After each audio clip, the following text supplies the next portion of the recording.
இப்போ நம்ம தமிழக வெற்றிக் கழகம் அதனுடைய தலைவரும் தமிழ்நாட்டுக்கான அடுத்த முதலமைச்சர் கேண்டிடேட்டாகவும் இருக்கக்கூடிய தளபதி விஜய் அவர்களுடைய ஹாரோஸ்கோப்பை தான் பார்த்துட்ருக்கோம். இந்த ஹாரோஸ்கோப்பில் இருக்கக்கூடிய ப்ளஸ் மைனஸ் அண்ட் ஃப்யூச்சர் எப்படி இருக்கும் அப்படின்றது இந்த வீடியோவில் ஷார்ட் அண்ட் ஸ்வீட்டாக பார்க்கலாம். இவருடைய பிறந்த லக்னம் அப்படின்றது கன்னி லக்னம் வருது. கன்னி லக்னத்தில் பிறந்து கன்னி லக்னத்துடைய அதிபதியான மெர்க்குரி 10ஆம் இடமான தொழில் புகழ் ஸ்தானத்தில் சென்று அங்கே அது வக்ரமாயிருக்கு. அதுக்கு அடுத்து 10ஆம் இடத்துல இவருடைய 12ஆம் இடத்து அதிபதியான சூரியனும் இவருடைய 5, 6ஆம் இடத்து அதிபதியான சனியும் அங்கே இருக்குது. ஸோ இதில் இருந்து நம்ம ஃபஸ்ட்டு புரிஞ்சிக்க வேண்டியது என்னென்னா, விஜயனுடைய இதுக்கு முன்னாடி இருந்த வாழ்க்கையில் இருக்கக்கூடிய விஷயங்கள் எப்படி அமைஞ்சது அப்படின்றது நம்ம எல்லாருக்குமே தெரியும். ஏன்னா நம்ம வளர்கிற காலகட்டத்தில் தான் அவர் ஒரு திரைப்பட நடிகராக நம்ம முன்னாடி இருந்திருக்கார். His life was transparent. So நமக்கு தெரியும். ஃபஸ்ட்டு விஷயம், அவருடைய கேரியர் ஆரம்பிக்கும் போது அதை ஆரம்பித்து வைத்தது, அதை ஆரம்பிப்பதற்கான காரணமாக இருந்தது அவருடைய தந்தை. இது எல்லாருக்குமே தெரியும்.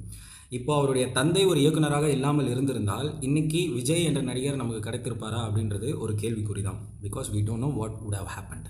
ஸோ இந்த தந்தை அப்படின்ற ஒரு விஷயத்தை 9ஆம் பாவத்திலிருந்து தான் எல்லா விதமான ஜோதிட முறைகளிலும் நாம் கணிப்போம். 9ஆம் இடமான ரிஷபத்தினுடைய அதிபதியான சுக்கிரனே இங்கே ஆட்சியாக இருக்கிறது. ஸோ லக்னம் மெர்க்குரி, 9ஆம் அதிபதி வீனஸ். மெர்க்குரி வீனஸ் ரெண்டுமே எப்போவுமே ஒரு ஸ்பெஷல் காம்பினேஷன், ஒரு ஹார்மோனியஸான காம்பினேஷன் சொல்லுவோம். ரெண்டு பேருக்குமே எப்போவுமே ஒரு எனர்ஜி ஹார்மோனி எப்போவுமே இருந்துகிட்ருக்கும். So obviously all by nature அவருடைய தந்தையின் மூலயமாக அத்தனை விதமான பாக்கியத்தையும் 9ஆம் இடம் வலுவாக இருப்பதனால் இவருக்கு கிடைக்கப்பெற்றது.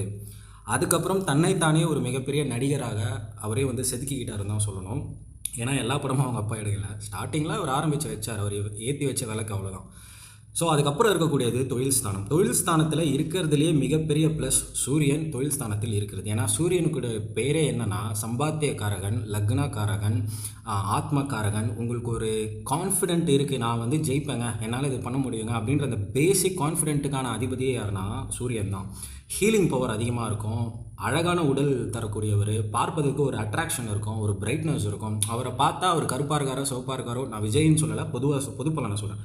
கருப்பாக இருக்காரோ சிவப்பாக இருக்காரோ, நட்டையாக இருக்காரோ குட்டையாக இருக்காரோ, அவரை பார்த்தா ஒரு நல்ல ஒரு ஃபீல் இருக்கும். ஓகே, இவர் நல்லா இருக்காருங்க அப்படின்ற ஒரு ஃபீல் வரும். அது ஆண் பெண் யாராக இருந்தாலும் இவர் நல்லா இருக்காருங்க பர்சனாலிட்டிங்க அப்படின்னு ஒரு ஃபீல் வரும். அது யாருக்கு இருக்கும், ஈஸியாக அமையும் அப்படின்னா சூரியன் சுக்கிரன் எல்லாம் பலமாக இருப்பவர்களுக்கு தான் அது அதிகமாக அமையும். அதில் ரொம்ப முக்கியமான விஷயம், லக்னம் பாதிக்கக்கூடாது. ஸோ இங்கே இந்த 3 கேட்டகரியுமே கரெக்டாக வேலைக்கு வருது. அதாவது சுக்கிரனும் பலமாக இருக்கிறது, சூரியனும் பலமாக இருக்கிறது, அது கூட லக்னாதிபதி சேர்ந்து சனியுடன் இருக்கிறது. இப்போ இங்கே இன்னொன்று ஒரு கேள்வி வரும், சனி கூட இந்த கிரகங்கள் இருக்குது, அப்புறம் எப்படி இவ்வளோ பெரிய ஆளாக இருக்க முடியும் அப்படின்னு. ரொம்ப சிம்பிள் மை டியர் ஃப்ரெண்ட்ஸ். சனி இங்கே சூரியன் கூட சேர்ந்து அஸ்தங்கமாகுது. சனியும் சூரியனும் சேர்ந்து இருக்கிற